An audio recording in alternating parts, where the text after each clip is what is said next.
ஆண்டு இறுதியிலே இழப்புகளோடு, வேதனைகளோடு, பாரங்களோடு, வியாதிகளோடு இந்த வருடம் முழுவதும் பயணித்துக் கொண்டிருக்கிறேன் என்று நீங்க சொல்றீங்களா? கவலைப்படாதீங்க, கர்த்தர் உங்களோடு இருக்கிறார். முடிவு வித்தியாசமாக இருக்கும். அவர் உங்களோடு இருப்பதே மேன்மை.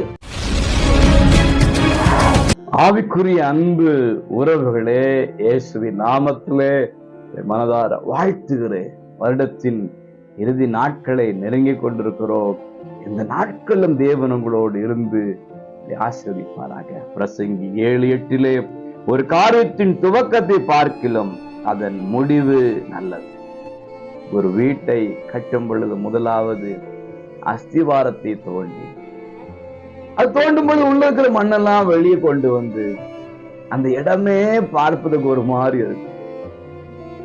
ஆரம்பம் அப்படித்தான் இருக்கும்.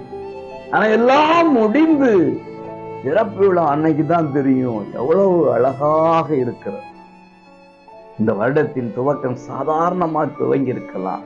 வருடத்தின் முடிவை நோக்கி பயணித்துக் கொண்டிருக்கிற நீங்களும் நானும் தேவனோடு இருப்போமையானால், தேவனுடைய வார்த்தைக்குள் அடங்கி இருப்போமையானால், நமக்கு என்று அவர் சொன்னதை, வெளிப்படுத்தியதை, காதிலே பேசியதை நிறைவேற்றி காரியத்தின் முடிவிலே மகிமையை காண செய்வார்கள். வியாதிகளோடு இந்த வருடம் முழுவதும் பயணித்துக் கொண்டிருக்கிறேன் என்று நீங்க சொல்றீங்களா? கவலைப்படாதீங்க, கர்த்தர் உங்களோடு இருக்கிறார். முடிவு வித்தியாசமாக இருக்கும். அவர் உங்களோடு இருப்பதே மேன்மை. அவரை கொண்டிருப்பதே மேன்மை. கொண்டிருப்போம். இறுதியிலே ஆண்டவருடைய மகிமையை காண்பீர்களாக என்று வாழ்த்துகிறேன்.